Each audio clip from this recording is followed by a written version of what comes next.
വിശുദ്ധ ഖുർആനിലെ ഒരു സൂറത്ത്, അതിൻ്റെ ഒരു ആശയം നമുക്ക് കുറഞ്ഞ സമയത്തിനുള്ളിൽ എങ്ങനെ സമ്പൂർണ്ണമായി മനസ്സിലാക്കുന്നതിലേക്കുള്ള ഒരു വഴി തുറക്കാൻ സാധിക്കും എന്നതാണ് ഞാൻ ഈ ഒരു ടോപ്പിക്ക് തിരഞ്ഞെടുക്കുന്നതിൻ്റെ പിന്നിൽ കണ്ടിട്ടുള്ള ഒരു ഉദ്ദേശം.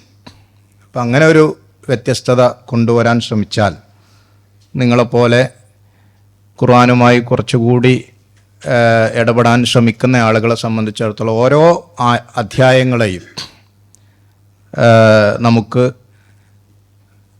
പ്രത്യേകമായി സമീപിക്കാനും അതിന് പ്രത്യേകമായി ഒരധ്യായത്തെക്കുറിച്ച് നമുക്കൊരു കാഴ്ചപ്പാടുണ്ടാക്കിയെടുക്കാനും, ഖുർആനിലൊരു അധ്യായത്തിൽ വിവിധങ്ങളായ വിഷയങ്ങൾ കൈകാര്യം ചെയ്യപ്പെടും.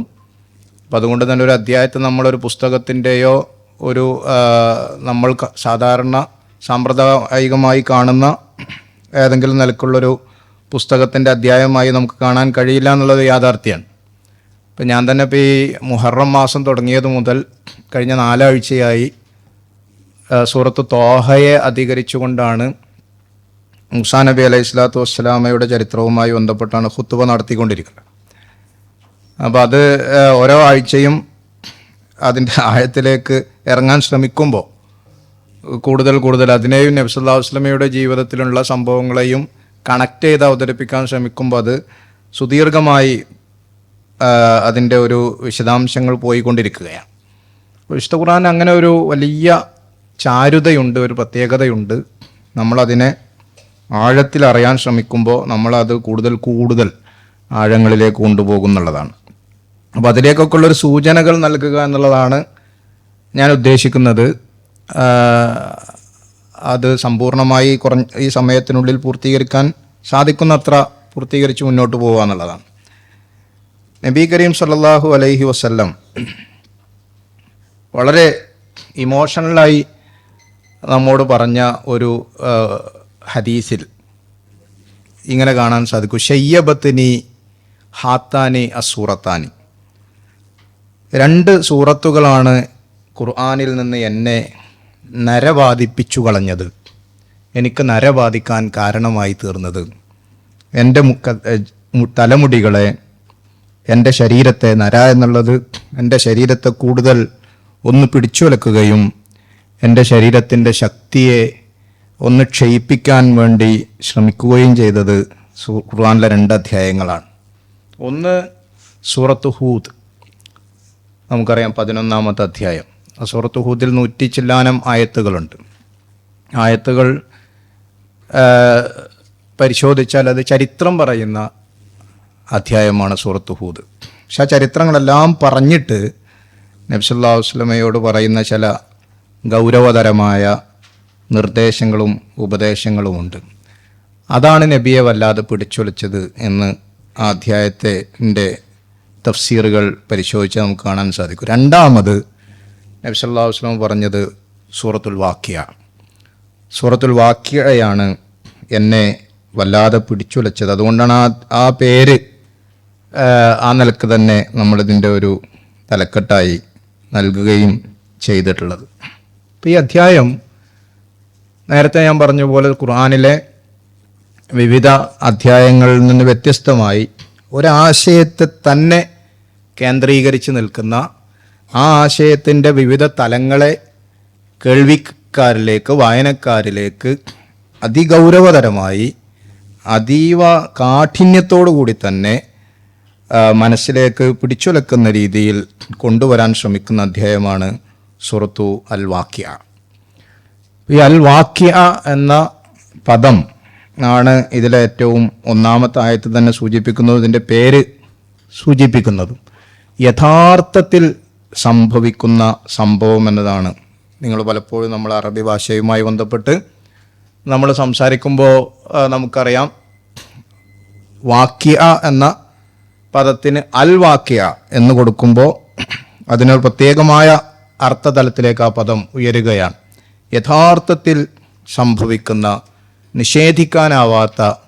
ഖുർആൻ തന്നെ തൊട്ടടുത്ത ആയത്തിൽ പറയുന്നുണ്ട്, ഇദാ വഖഅത്തിൽ വാഖിഅ ലൈസ ലിവഖഅതിഹാ കാദിബ.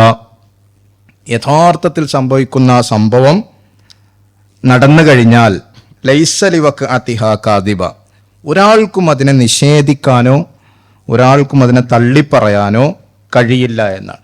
ഒരിക്കലും തള്ളിപ്പറയാൻ കഴിയാത്തത്, സംഭവിച്ചു കഴിഞ്ഞാൽ എന്ന് പറയുന്നിടത്ത്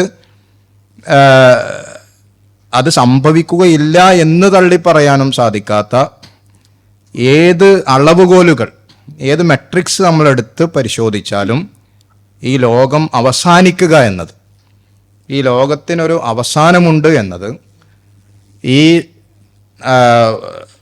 നടന്നുകൊണ്ടിരിക്കുന്ന, ഓടിക്കൊണ്ടിരിക്കുന്ന, ചലിച്ചുകൊണ്ടിരിക്കുന്ന സമയത്തിന് ഒരു നിന്നുപോകലുണ്ട് എന്നത്. അതാണല്ലോ ഖുർആൻ പറയുന്നത്. ഞാനിതിൻ്റെ ആദ്യത്തെ ആ ആയത്തിനെ തന്നെ നമ്മൾ നോക്കുമ്പോൾ അന്ത്യദിനത്തിൻ്റെ ഖുർആൻ ഉപയോഗിച്ച പേരുകളാണ് നമ്മളൊന്ന് ഈ അധ്യായം പഠിക്കുമ്പോൾ നമ്മളൊന്ന് ആലോചിക്കുകയും പഠിക്കുകയും ചെയ്യേണ്ടത്. ഏതാണ്ട് സമയദൈർഘ്യം ഉണ്ട്.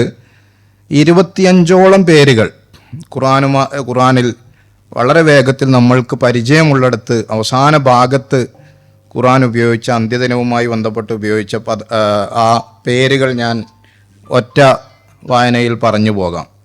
യൗമുൽ ഖിയാമ എന്നതാണ് ഒന്ന്. ഉയർത്തെഴുന്നേൽപ്പിൻ്റെ, ഖിയാമ എന്ന് പറഞ്ഞാൽ നമുക്കറിയാം ഉയർത്തെഴുന്നേൽപ്പിൻ്റെ ദിവസം എന്നുള്ളതാണ്. എത്രയോ ലാ ഉഖ്സിമു ബിയൗമിൽ ഖിയാമ വലാ ഉഖ്സിമു ബിന്നഫ്സിൽ ലവ്വാമ, ഖുർആൻ ഉപയോഗിച്ച പദപ്രയോഗങ്ങൾ നമുക്ക് കാണാം. സത്യം ചെയ്ത് പറയുകയാണ്. രണ്ടാമത്തത് അസ്സാ എന്നുള്ള ഒരു പ്രയോഗമാണ്. ആ സമയം, ഒരു നിർണായക സമയത്തെയാണ് അത് സൂചിപ്പിക്കുന്നത്. അതിനെ സൂറത്തു നാസിയാത്തിൽ അള്ളാഹു ഉപയോഗിച്ചിട്ടുള്ളൊരു പദപ്രയോഗം അർസാഹ എന്നാണ്. സമയത്തിനെ നങ്കൂരമിട്ട് നിർത്തുക എന്ന ഒരു പ്രയോഗം അവിടെ നമുക്ക് കാണാൻ സാധിക്കും. അപ്പം അതിനെ വിശദീകരിക്കുന്നിടത്ത് ആധുനികരായ മുഫസ്സിറുകൾ പറയുന്നത് സമയത്തിൻ്റെ ഈ ഗതി, മുന്നോട്ട് ഓടിക്കൊണ്ടിരിക്കുന്ന സമയം നിശ്ചലമായി പോകുന്ന ഒരു സാഹചര്യമാണ് അന്ത്യദിനം സംഭവിക്കുന്നതോട് സംജാതമാവുക. അവിടെയാണ് സമയത്തിന് നമ്മൾ അടിസ്ഥാനപ്പെടുത്തുന്ന എല്ലാ ഘടകങ്ങളും, ഒന്ന് സൂര്യനെയാണ് നമ്മൾ അടിസ്ഥാനപ്പെടുത്തുന്നത്, ആ സൂര്യൻ അതിൻ്റെ ചലനം അവസാനിപ്പിക്കുന്നു. ഭൂമിയെയാണ് നമ്മൾ അടിസ്ഥാനപ്പെടുത്തുന്നത്, ഭൂമി അതിൻ്റെ ചലനം അവസാനിപ്പിക്കുന്നു. ചന്ദ്രൻ്റെ ചലനം അവസാനിക്കുന്നു. എല്ലാത്തിൻ്റെയും ചലനം നിന്നു പോകുന്ന, സമയം നിശ്ചലമായി പോകുന്ന ഒരു സാഹചര്യത്തെയാണ് ആത്യന്തികമായി അസ്സാ, അതിനെയാണ് അള്ളാഹു ദ ലാസ്റ്റ് ഹവർ എന്ന നിലക്ക് ഉപയോഗിച്ചിട്ടുള്ള ഒരു പ്രയോഗം.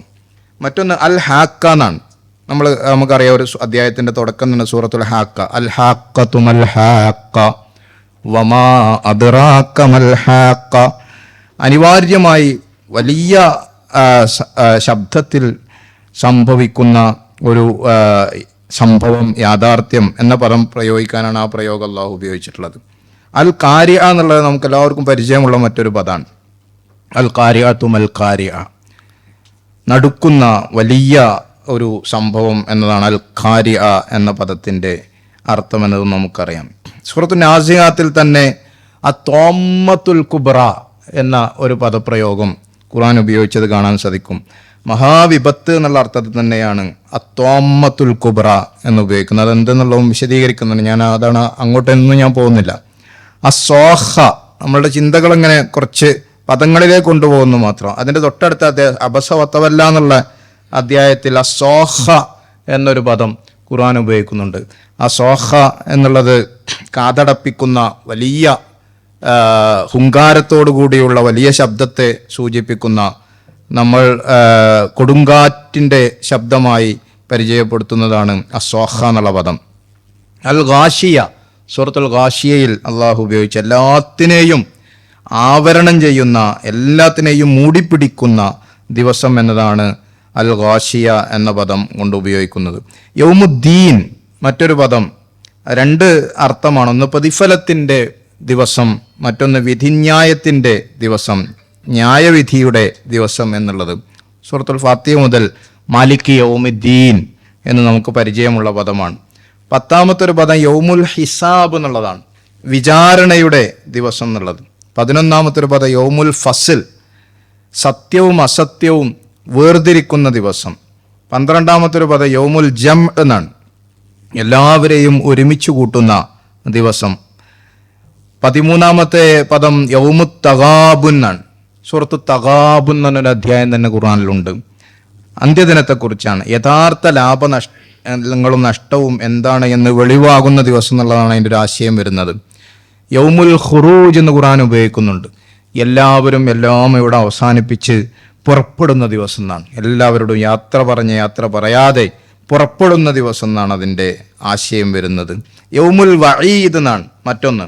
അള്ളാഹു വലിയ അർത്ഥത്തിൽ മുന്നറിയിപ്പ് നൽകിയ ഒരു ദിവസം എന്നതാണ്. യൗമുൽ ഖുലൂദ് എന്ന് മറ്റൊരു പദമുണ്ട്. ഈ ലോകത്തെ നശ്വരമായ ജീവിതം അവസാനിക്കുമ്പോൾ ആ അവസാനിച്ച നിമിഷം മുതൽ യൗമുൽ ഖുലൂദ് ആരംഭിക്കുകയാണ്. വലിയ ഒരു അനശ്വരമായ ദിവസം ആരംഭിക്കുന്നു എന്ന് ഖുർആന്റെ ആശയം അവിടെ കാണാൻ സാധിക്കും. അൽ ആസിഫ എന്നുള്ളൊരു പദം, അസിഫത്തിൽ ആസിഫ ലൈസ ലഹാ മിൻ ദൂനില്ലാഹി കാശിഫ എന്ന് ഖുർആനിൽ കാണാൻ സാധിക്കും. അങ്ങേയറ്റം അടുത്ത് നിൽക്കുന്ന ദിവസം എന്ന ആശയമാണ് അവിടെ നൽകുന്നത്. അൽ ആഖിറ എന്നുള്ളത് പൊതുവെ നമുക്ക് അറിയാവുന്നതാണ്. യൗമുൻ അലീം എന്ന പദം ഉപയോഗിച്ചിട്ടുണ്ട് അള്ളാഹു ഈ അന്ത്യദിനവുമായി ബന്ധപ്പെട്ട്. യൗമുൻ അസീർ എന്നുള്ള മറ്റൊരു പദം ഉപയോഗിച്ചിട്ടുണ്ട്. കാഠിന്യമേറിയ ദിവസം എന്നാണ് അതിൻ്റെ ആശയം. യൗമുൻ മഷ്ഹൂദ് എന്ന് ഉപയോഗിച്ചിട്ടുണ്ട്. എല്ലാ നിലക്കും എല്ലാ കർമ്മങ്ങളുടെയും സാക്ഷികളെ കൊണ്ടുവരുന്ന ദിവസം എന്നാണ് അതിൻ്റെ താല്പര്യം. യൗമുത് തലാഖ്, എല്ലാവരും കണ്ടുമുട്ടുന്ന ദിവസം. എല്ലാവരും കണ്ടുമുട്ടുന്ന ദിവസം നബി സല്ലല്ലാഹു അലൈഹി വസല്ലം പറഞ്ഞ ആ കണ്ടുമുട്ടലിൻ്റെ ഒരാശയം ഒരു കൊമ്പുള്ള ആടും കൊമ്പില്ലാത്ത ആടും കണ്ടുമുട്ടുന്നുള്ള നീതിയുടെ കണ്ടുമുട്ടലാണ് അവിടെ സൂചിപ്പിക്കുന്നത്. ഏതു വലിയവനും അവൻ ഉപദ്രവിച്ചിട്ടുള്ള ഏത് ചെറിയവനെയും കണ്ടുമുട്ടേണ്ടി വരും എന്ന ദിവസം. യൗമുത്തനാദ് എന്നുള്ളൊരു ഒരു ഒരു ഒരു പദം അള്ളാഹു ഉപയോഗിക്കുന്നുണ്ട്. എല്ലാവരും പരസ്പരം വിളിച്ചു പറയുന്ന ദിവസം എന്നുള്ളൊരു ആശയത്തിലാണ് വരുന്നത്. യൗമുൽ ഹസ്ര, ഖേദത്തിൻ്റെ ദിവസം. യൗമുൻ ലാ റൈബ ഫീഹ്, സംശയങ്ങളില്ലാത്ത ദിവസം എന്ന് പറഞ്ഞ് ഖുർആനിൻ്റെ അന്ത്യദിനവുമായി ബന്ധപ്പെട്ട പേരുകൾ മാത്രം ഒരു ഗവേഷണ വിഷയമാണ്. അതിലെ ഓരോ പദങ്ങളുടെയും ആശയധാരയിലേക്ക് നമ്മൾ ഇറങ്ങിയാൽ തന്നെ അന്ത്യദിനവുമായി ബന്ധപ്പെട്ട നാം തിരിച്ചറിയേണ്ട ഒരു സത്യവിശ്വാസിയെ സംബന്ധിച്ച് അയാളുടെ മനസ്സിൽ എപ്പോഴും ഓർമ്മകൾ നൽകുന്ന ഒട്ടേറെ ആശയ ലോകത്തേക്ക് നമുക്ക് അത് കൊണ്ടുപോകാൻ സാധിക്കുന്നുള്ളതാണ്. സൂറത്തുൽ വാഖിയയെ നമ്മൾ ആ ഒരു അർത്ഥത്തിൽ സമീപിക്കുന്നതിന് ആദ്യത്തെ 2 ആയത്തുകൾ നമുക്ക് ആ ആശയം നൽകും. ഇദാ വഖഅത്തിൽ വാഖിഅ ലൈസ ലിവഖഅതിഹാ കാദിബ, ഒരിക്കലും ആർക്കും നിഷേധിക്കാൻ സാധിക്കാത്ത ആ ദിവസം യാഥാർത്ഥ്യമാവുക തന്നെ ചെയ്യും. ഇനി ആ ദിവസം വന്നാൽ ഖുർആൻ അടുത്ത ഒരു 4-5 ആയത്തുകളിൽ പറയുന്നത് മനുഷ്യർ ചില ഒരു ശ്രേണികളായി മാറുന്നുള്ളതാണ്. മനുഷ്യർ തട്ടുകളായി മാറുക തന്നെ ചെയ്യും. ഖുർആൻ അല്ലെങ്കിൽ ഇസ്ലാം ഇവിടെയുള്ള മനുഷ്യരെ ഒരിക്കലും, ഭൂമുഖത്തുള്ള മനുഷ്യരെ ശ്രേണികളായി തിരിക്കാനോ എല്ലാവരെയും ഒരുപോലെ കാണാനാണ് ഇസ്ലാം ശ്രമിക്കുന്നത്. ഒരിക്കലും നമ്മൾക്കിടയിൽ തരംതിരിവുകളോ വേർതിരിവുകളോ ഇല്ല. ലിതആറഫു, തിരിച്ചറിയാൻ വേണ്ടി അള്ളാഹു നിശ്ചയിച്ച ഈ പ്രപഞ്ചത്തിൻ്റെ ബാലൻസിങ്ങിന് വേണ്ടി അള്ളാഹു നിശ്ചയിച്ച ഒട്ടനേകം കാര്യങ്ങളുണ്ട്. ആ കാര്യങ്ങളുടെ എല്ലാ യുക്തിയും മനുഷ്യന് ചിലപ്പോൾ മനസ്സിലായിക്കൊള്ളണം എന്നില്ല. കാരണം എന്താ വെച്ചാൽ ഒരു കറുത്ത ആളെ സംബന്ധിച്ചിടത്തോളം എന്തുകൊണ്ട് എൻ്റെ തൊലി കറുത്തു എന്നുള്ളത് അയാൾക്ക് ബോധ്യപ്പെട്ടുകൊള്ളണമെന്നില്ല. പക്ഷെ അത് ഈ പ്രപഞ്ചത്തിൻ്റെ നിലനിൽപ്പിന് വേണ്ടി, ഇവിടെയുള്ള മനുഷ്യവംശത്തിൻ്റെ നിലനിൽപ്പിന് വേണ്ടി അള്ളാഹു നിശ്ചയിച്ചതാണ് എന്നൊരു ബോധ്യത്തിൽ മാത്രമേ അതിൻ്റെ ഒരു സമ്പൂർണമായ ഒരു ആത്മവിശ്വാസവും അതിൽ ജീവിക്കാനുള്ള ഒരാത്മഹർഷവും അയാൾക്ക് ഉണ്ടായി കിട്ടുകയുള്ളൂ എന്ന് നമുക്ക് ആത്യന്തികമായി പറയാൻ സാധിക്കും. മറ്റെന്തെല്ലാ കാര്യങ്ങളും നമ്മൾ വെച്ച് കഴിഞ്ഞാലും അപ്പോൾ അവർക്ക് ബാലൻസിങ്ങിന് വേണ്ടിയാണ്.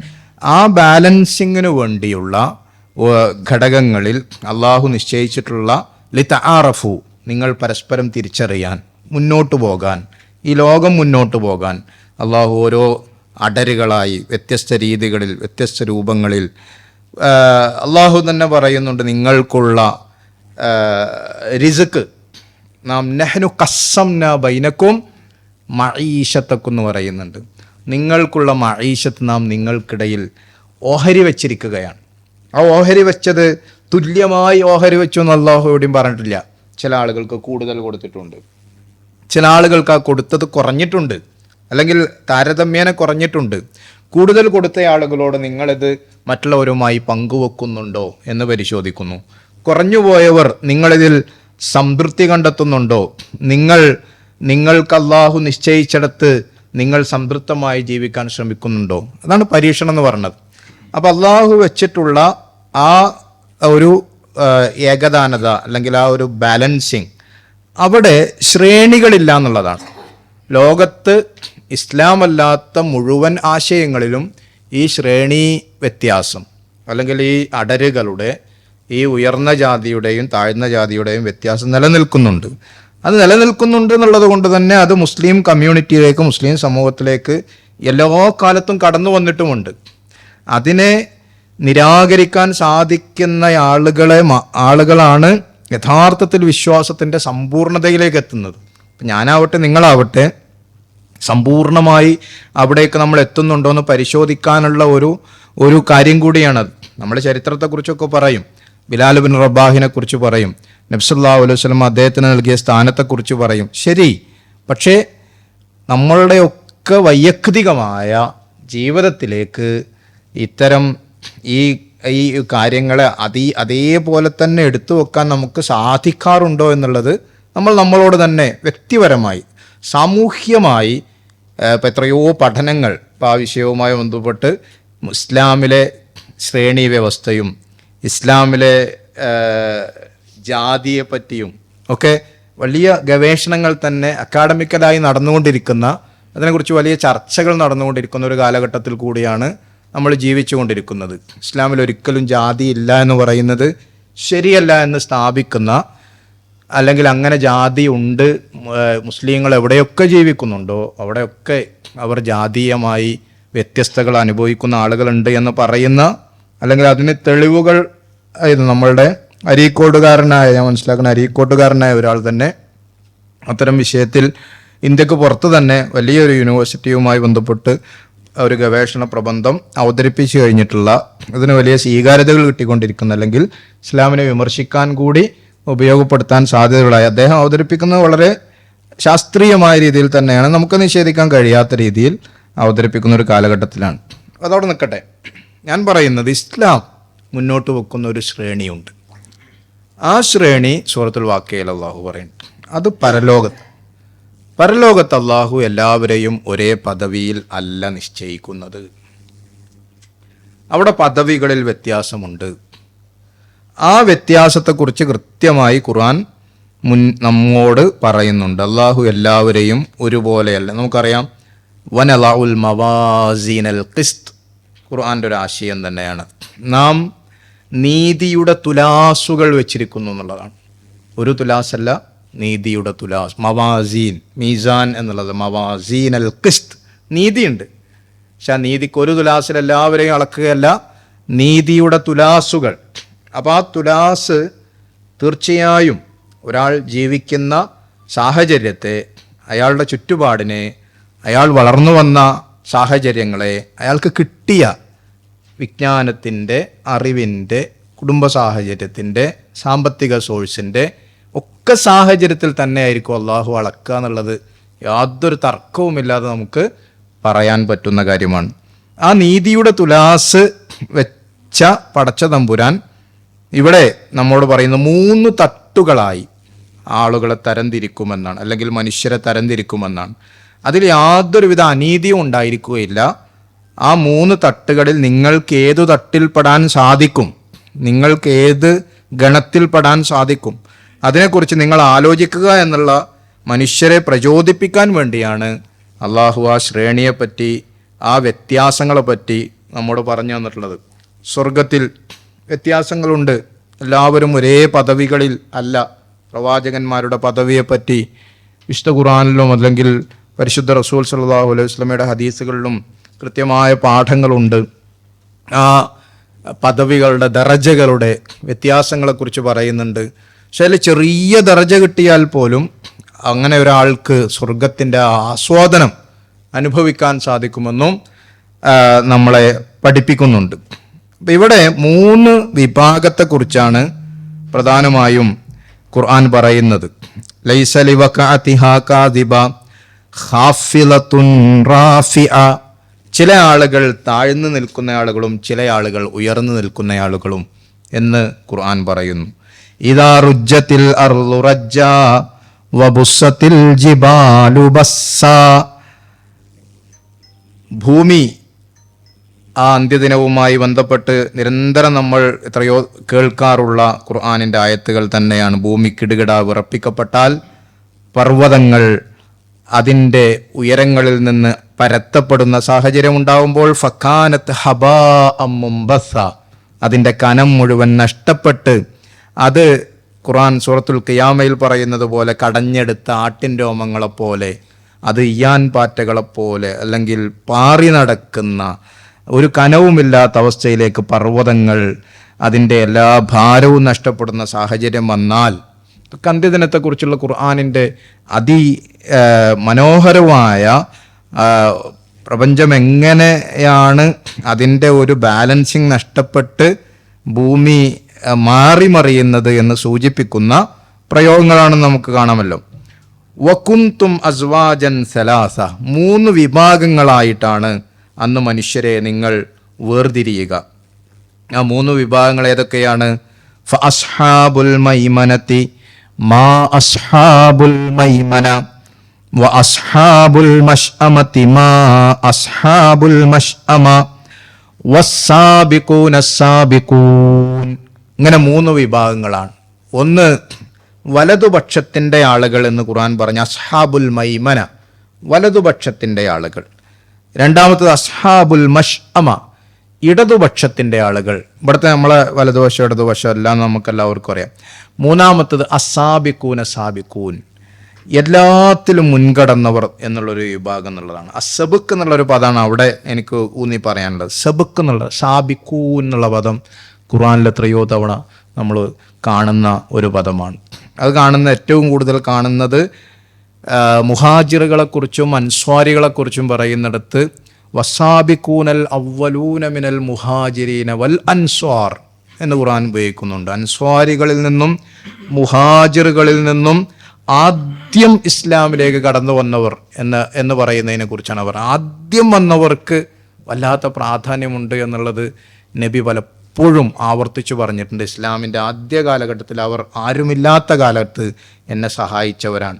ഫഇന്നഹു മിനൽ ബദരിയീൻ എന്നൊരു സ്വഹാബിയെ പറ്റി ചില ആളുകൾ ചില ആക്ഷേപങ്ങൾ ഉന്നയിച്ചപ്പോൾ നബി പറഞ്ഞിട്ടുണ്ട്, നിങ്ങൾ പറയരുത്, അയാൾ ബദ്രിൽ എൻ്റെ കൂടെ പങ്കെടുത്തയാളാണ്, അന്നാരുമില്ലാത്ത വളരെ കുറഞ്ഞ ആളുകൾ മാത്രമുള്ള സന്ദർഭത്തിൽ എന്നെ സഹായിച്ചയാളാണ്.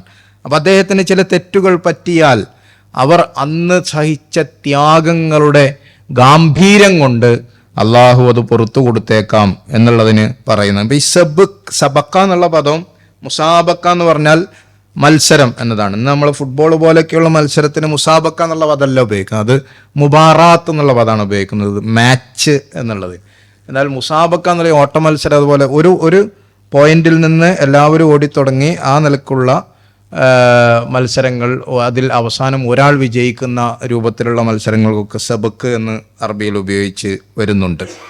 അപ്പം ഈ എല്ലാവരുടെയും മുന്നിലെത്താൻ ശ്രമിക്കുന്ന ആളുകളെ തന്നെയാണ് അസാബിക്കൂന സാബിക്കൂൻ എന്ന പദം കൊണ്ട് ഖുർആൻ ഉപയോഗിക്കുന്നത്. ഈ 3 വിഭാഗം, 1 വലതുപക്ഷത്തിൻ്റെ ആളുകൾ, 2 ഇടതുഭാഗത്തിൻ്റെ ആളുകൾ, 3 അസാബിക്കൂൻ, എല്ലാത്തിലും മുൻകടക്കാൻ ശ്രമിക്കുന്ന ആളുകൾ എന്നുള്ളതാണ്.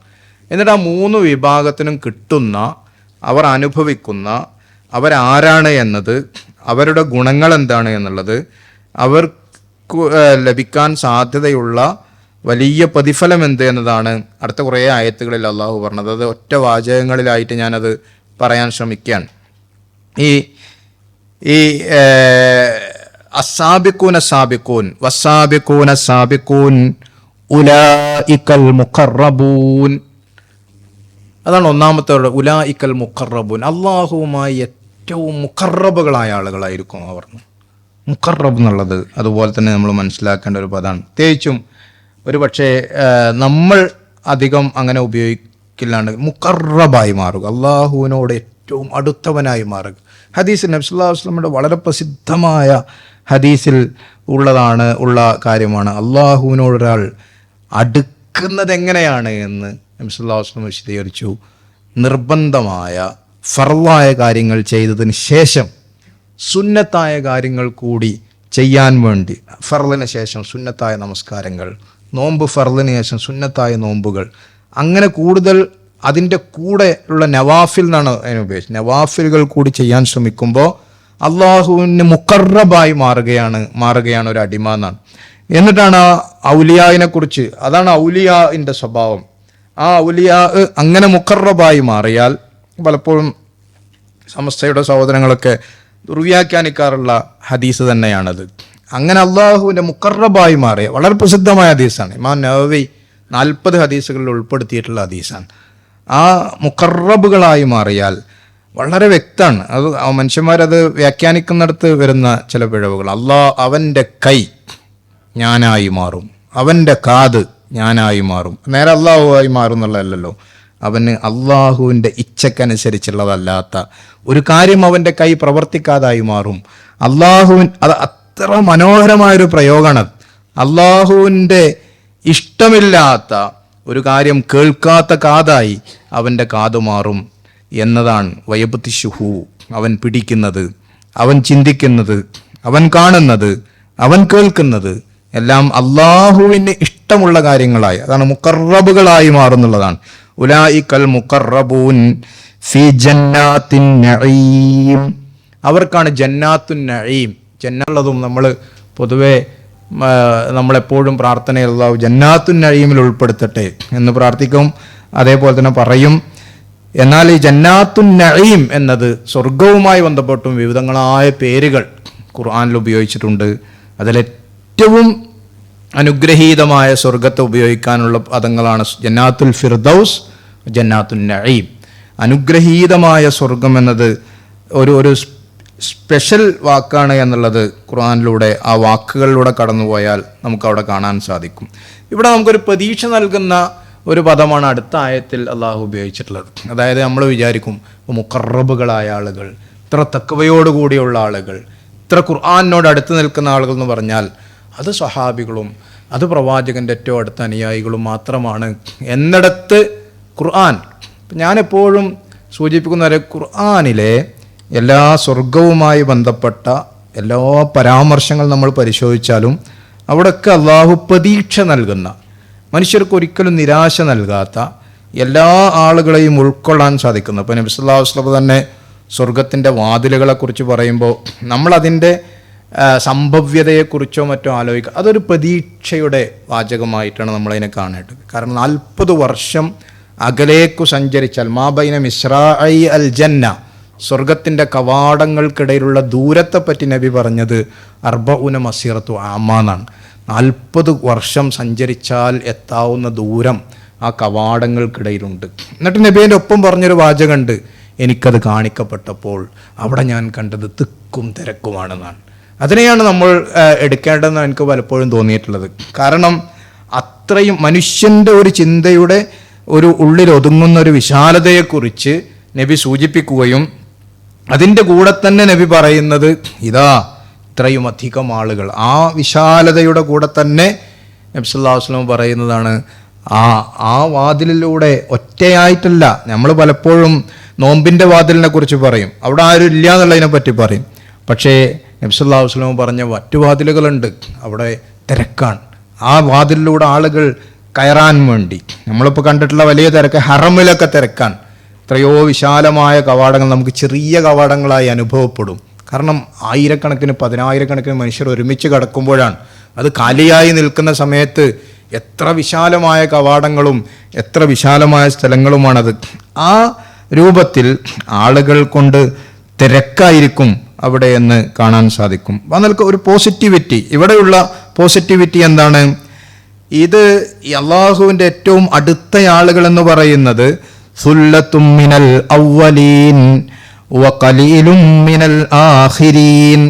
സുല്ലത്തും മിനൽ അവ്വലീൻ, ആദ്യ തലമുറകളിൽ ഒരു സംഘം, ഒരു വലിയ കൂട്ടം ആളുകൾ, ഈ മുഖറബുകളായ. അപ്പോൾ ചരിത്രമൊക്കെ നമുക്ക് എത്രയോ അധികം നമ്മൾ കേട്ടിട്ടുണ്ട്. ഏറ്റവും അധികം കഷ്ടനഷ്ടങ്ങൾ അനുഭവിക്കുന്ന വലിയ പ്രയാസങ്ങൾ അനുഭവിച്ച, വലിയ ബുദ്ധിമുട്ടുകൾ അനുഭവിച്ച സ്വഹാബികളുടെയും താബിഉകളുടെയും താബിഉകളുടെയും പ്രവാചകന്മാരുടെയും ഒക്കെ ചരിത്രം നമ്മൾ എത്രയോ കേട്ടിട്ടുണ്ട്. ആ ദർജയിലേക്ക് നമുക്ക് എത്തുക എന്നുള്ളത് വലിയ ഒരു ഒരു ഒരു നമ്മൾ ഇന്നത്തെ കാലത്ത് നമ്മൾ ജീവിക്കുന്ന, ഇപ്പോൾ ഇമാം ബുഖാരി ഉദ്ധരിച്ചിട്ടുള്ള ഒരു ഹദീസിൽ നബി സല്ലല്ലാഹു അലൈഹി വസല്ലമയുടെ നടക്കാതെ പോയൊരു ആഗ്രഹം എന്നുള്ളവർക്ക് പറഞ്ഞൊരു കാര്യമുണ്ട്. കിതാബ് റിഖാഖ് എന്ന് പറഞ്ഞൊരു അധ്യായമുണ്ട് ഇമാം ബുഖാരിക്ക്.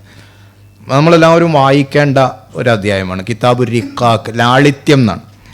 ഈ ലാളിത്യം എന്നുള്ളത് ഒരു അധ്യായം. അതിലൊരുപാട് ഹദീസുകൾ നബിയുടെ ലാളിത്യവുമായി ബന്ധപ്പെട്ട് പറയുന്നുണ്ട്.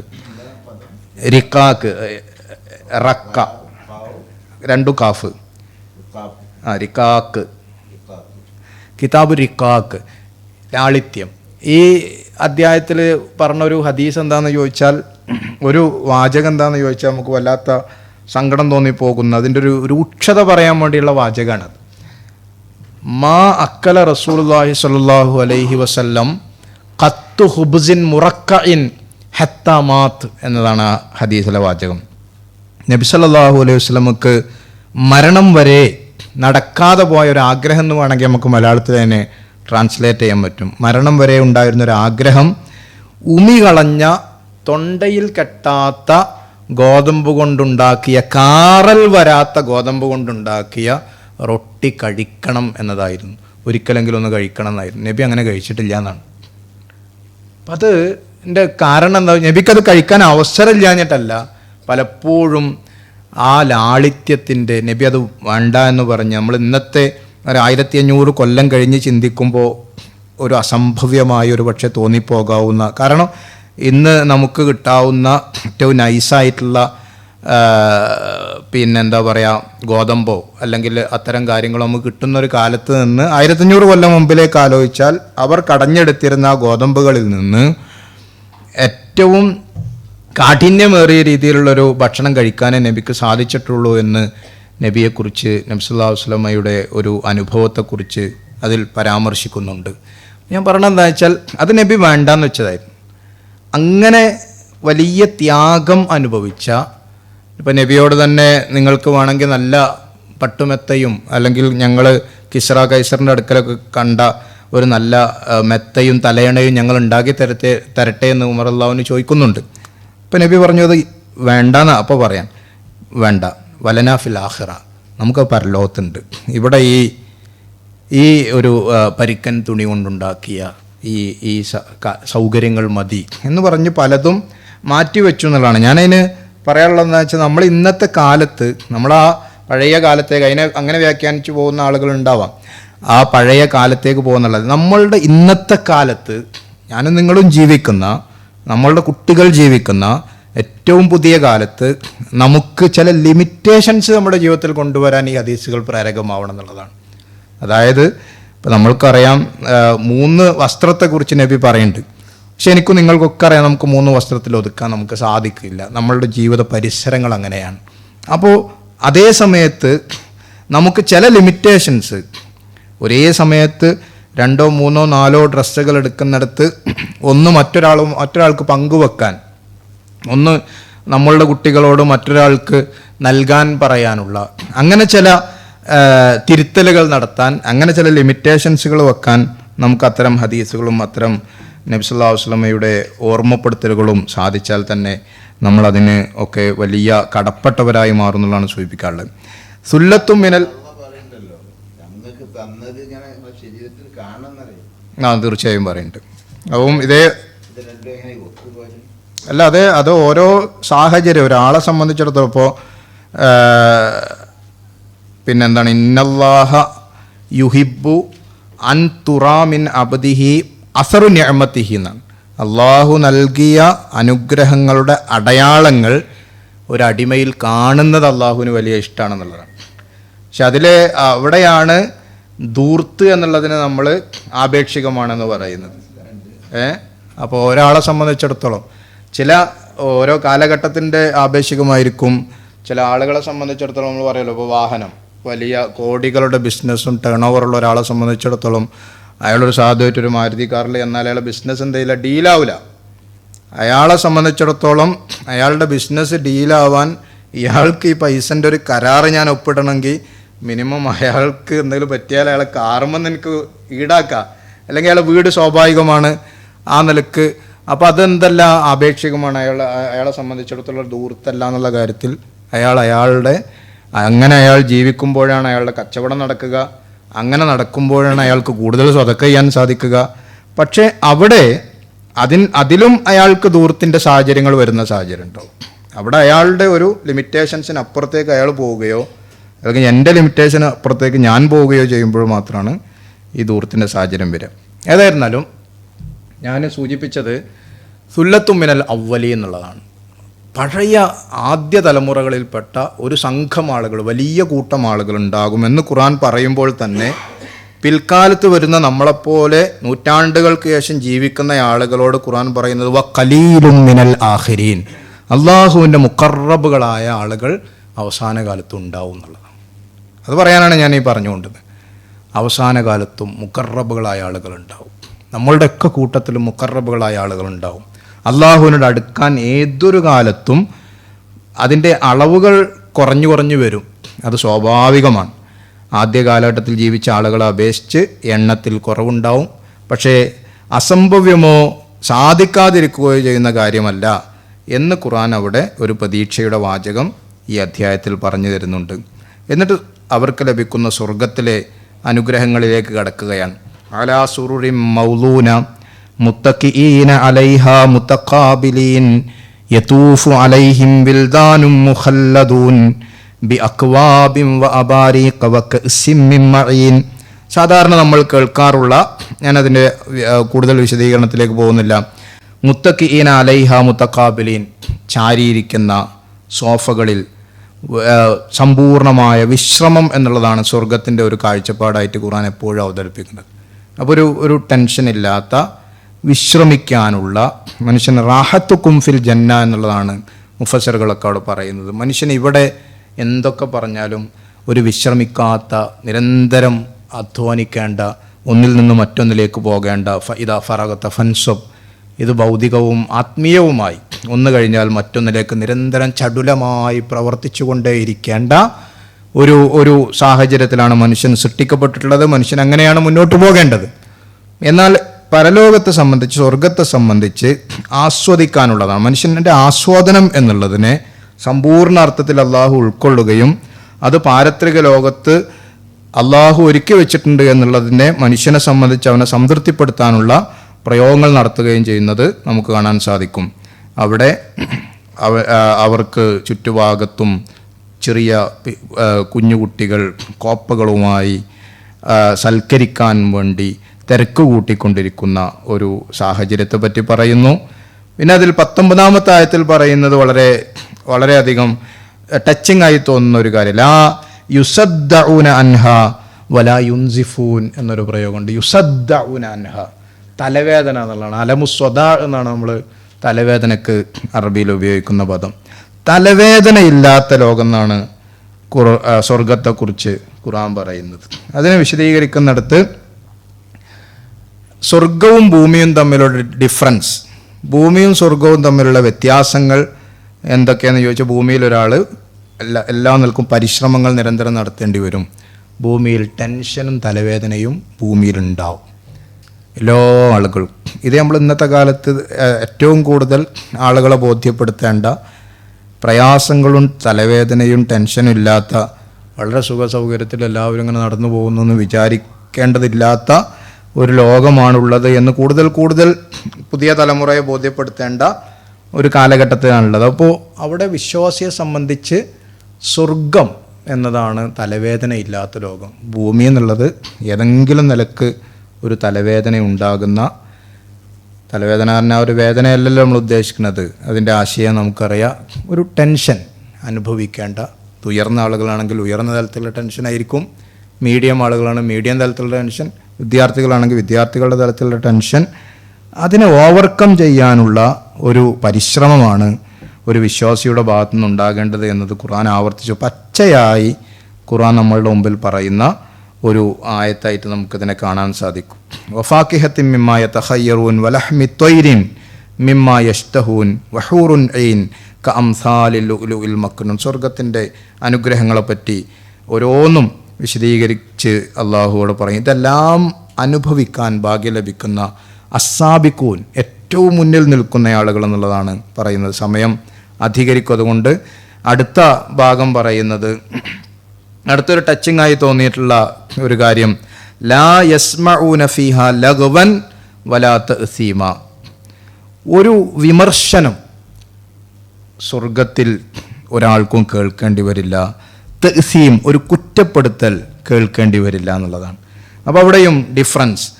ഭൂമിയിൽ വിമർശനങ്ങളുണ്ടാവും, ഭൂമിയിൽ കുറ്റപ്പെടുത്തലുകളുണ്ടാവും.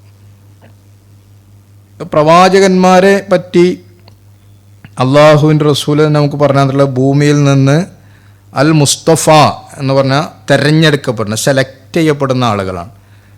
വിവിധ ക്രൈറ്റീരിയകൾ അള്ളാഹു, ആ ക്രൈറ്റീരിയ ഒക്കെ പാലിക്കാൻ സാധിക്കുന്ന ആളുകളെയാണ് അള്ളാഹു തിരഞ്ഞെടുക്കുന്നത്. അങ്ങനെ തിരഞ്ഞെടുത്ത ആളുകൾക്ക് വരെ വിമർശനങ്ങളും ആക്ഷേപങ്ങളും നേരിടേണ്ടി വന്നിട്ടുണ്ട്. വിമർശനങ്ങളും ആക്ഷേപങ്ങളും എന്നുള്ളത് ഈ ഭൂമി ലോകത്തിൻ്റെ, മനുഷ്യർ ജീവിക്കുന്ന ഈ പരിസരത്തിൻ്റെ പ്രത്യേകതയാണ്. കുറ്റപ്പെടുത്തലുകളുണ്ടാകും. എത്ര മാന്യമായി ജീവിച്ചാലും കുറ്റപ്പെടുത്തലുകളുണ്ടാകും. എന്നാൽ സ്വർഗമാണ് കുറ്റപ്പെടുത്തലുകളില്ലാത്ത, വിമർശനങ്ങളില്ലാത്ത ലോകം എന്നത് നമ്മളെ ഈ ആയത്തുകൾ ഓർമ്മപ്പെടുത്തുന്നുണ്ട്. ഇല്ലാ ഖീലൻ സലാമൻ സലാമ, സമാധാനത്തിൻ്റെ വചനങ്ങൾ മാത്രമേ, ടെൻഷൻ ഇല്ലാത്ത സാഹചര്യം മാത്രമേ അവിടെ ഉണ്ടാവുകയുള്ളൂ എന്ന് പറയുന്നത്. ഇതുപോലെ നമുക്ക് ഈ അസ്ഹാബുൽ മൈമനയും അസ്ഹാബു ഷിമാലൊക്കെ നിങ്ങൾക്ക് മനോയുടെ തഫ്സീറൊക്കെ ആ നിലക്ക് വെച്ച് ഈ സൂറത്തിനെ പിന്നെ ഒരു വിമർശന പഠനത്തിന് വിധേയമാക്കിയ നമ്മളുടെ ഈമാൻ വർദ്ധിപ്പിക്കാൻ, നമ്മൾക്ക് കൂടുതൽ പാരത്രിക ലോകത്തെക്കുറിച്ചൊരു ചിന്ത ഇടയ്ക്ക് നഷ്ടപ്പെടുമ്പോൾ കൂടുതൽ തിരിച്ചു വരാൻ, നബി സല്ലല്ലാഹു അലൈഹി വസല്ലമയുടെ ചില സൂറത്തുകൾ, ഇപ്പോൾ മഗ്‌രിബ് നിസ്കാരത്തിലാണ് സൂറത്ത് തൂർ നബി ഇങ്ങനെ സ്ഥിരോതും, അപ്പോൾ സ്വഹാബികളത് കാണാപ്പാഠം പഠിച്ചത് എന്ന് നമുക്ക് ചരിത്രത്തിൽ നിന്ന്, ഹദീസിൽ നിന്ന് കാണാൻ സാധിക്കുമല്ലോ. എന്നതുപോലെ നമ്മൾ നിർബന്ധമായും കാണാതെ പഠിക്കേണ്ടതും ആയിട്ടുള്ള ഒരു അധ്യായമായി എനിക്ക് തോന്നിയിട്ടുള്ളൊരു അധ്യായമാണ്. നിങ്ങൾക്കും പലർക്കും ഫീൽ ചെയ്തിട്ടുണ്ടാകും. ഇതിൻ്റെ അവസാന ഭാഗത്ത് വളരെ വൈകാരികമായ ചില പ്രയോഗങ്ങൾ അള്ളാഹു നടത്തുന്നുണ്ട്. ആ പ്രയോഗങ്ങൾ ഇങ്ങനെയാണ്. കുറേ കാര്യങ്ങൾ പറഞ്ഞിട്ട് പറയുന്നുണ്ട്, ഇന്ന ഹാദാ ലഹുവ ഹഖുൽ യഖീൻ. ഈ പറഞ്ഞതൊക്കെ ഉറപ്പായും നടക്കുന്ന സത്യങ്ങളാണ്. ഫസബ്ബിഹ് ബിസ്മി റബ്ബിക്കൽ അളീം. അതുകൊണ്ട് നിൻ്റെ നാഥൻ്റെ അതിമഹത്തായ നാമങ്ങൾ നീ കൂടുതൽ കൂടുതൽ തസ്ബീഹ് നടത്തിക്കൊണ്ടേയിരിക്കുക എന്നുള്ളതാണ്. അപ്പോൾ ആ നിലക്ക് അള്ളാഹുവിൻ്റെ അതിമഹത്തായ നാമങ്ങൾ തസ്ബീഹ് നടത്താനുള്ള ഒരു ഓർമ്മപ്പെടുത്തലായി ഈ അധ്യായത്തിലെ വരികൾ, ഈ അധ്യായത്തിലെ ആശയം മാറിയാൽ അത് വിശുദ്ധ ഖുർആൻ നമുക്ക് നൽകുന്ന, നബി സല്ലല്ലാഹു അലൈഹി വസല്ലമയെ വല്ലാതെ പിടിച്ചുലച്ച, നമ്മളെയും പിടിച്ചുലക്കേണ്ട വചനങ്ങളായി അത് മാറും. അള്ളാഹു സുബ്ഹാനഹു വ തആല അതിനെ നമ്മെ അനുഗ്രഹിക്കുമാറാകട്ടെ.